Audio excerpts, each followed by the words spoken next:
اچھا، تو آج ہم ایک بہت ہی خاص ناول پر بات کر رہے ہیں، جی نمرہ احمد کا لاپتہ۔ جی بالکل۔ یہ صرف ایک کہانی نہیں ہے، بلکہ ایک آپ کہہ لیں ایک جذباتی سفر ہے۔ ہاں، ایک ایسی عورت کا سفر جس نے سب کچھ کھو دیا اور پھر وہ خود کو، اپنے ایمان کو تلاش کرتی ہے۔ بالکل۔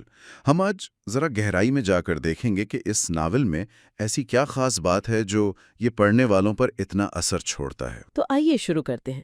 ناول کا نام ہے لاپتہ، جی، مصنفہ ہیں نمرہ احمد، زبان تو ظاہر ہے اردو ہے۔ اور یہ شائع کب ہوا؟ میرا مطلب ہے پہلے ڈائجسٹ میں آیا تھا شاید؟ ہاں، یہ پہلے ایک ڈائجسٹ میں قسط وار شائع ہوا تھا، غالباً 2010 کے آس پاس کی بات ہے۔ پھر یہ کتابی شکل میں آیا۔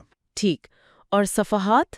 کافی ضخیم ناول لگتا ہے یہ۔ جی، صفحات تو مختلف ایڈیشنز میں تھوڑے فرق ہو سکتے ہیں، لیکن ہاں، یہ ایک تفصیلی ضخیم ناول ہے۔ اور صنف کے لحاظ سے یہ رومانوی ہے، تھرلر ہے، کیا ہے یہ؟ شروع میں کہا لالا رخ ہے۔ جی، ایک عام سی زندگی گزارتی ہوئی خاتون جن کی دنیا ایک حادثے میں الٹ پلٹ جاتی ہے، شوہر، 2 بچے، سب ختم۔ یہیں سے وہ سوال شروع ہوتا ہے کہ جب زندگی سب کچھ چھین لے تو کیا بچتا ہے؟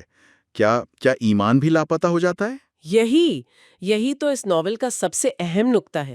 نمرہ احمد نے بہت خوبصورتی سے دکھایا ہے کہ کس طرح شدید صدمہ انسان کو اپنی ذات، اپنے عقیدے، سب پر سوال اٹھانے پر مجبور کر دیتا ہے۔ تو یہ صرف نقصان کی کہانی نہیں؟ نہیں، بالکل نہیں۔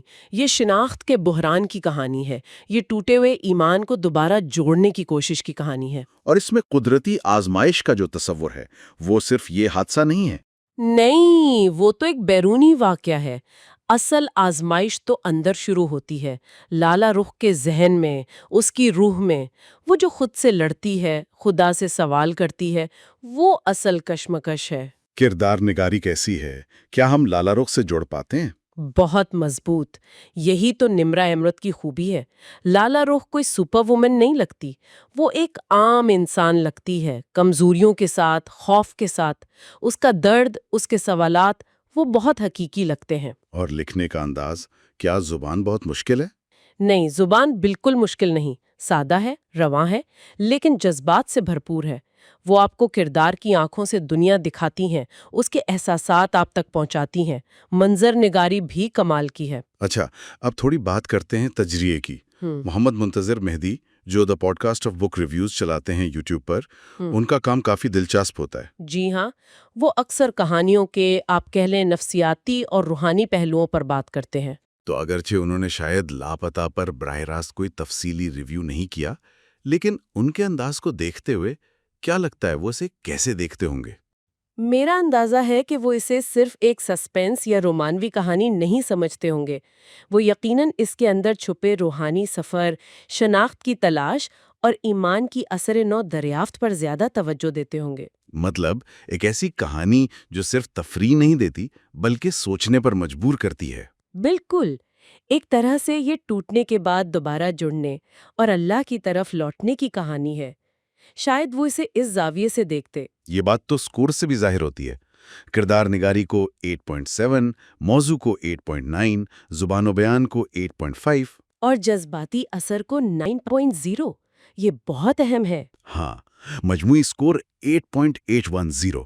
یہ دکھاتا ہے کہ کہانی واقعی قارئین کے دلوں کو چھوتی ہے۔ جی، یہ سکورز بتاتے ہیں کہ ناول اپنے پیغام میں کامیاب رہا ہے، کہ سب کچھ ختم ہو جانے کے باوجود امید باقی رہتی ہے۔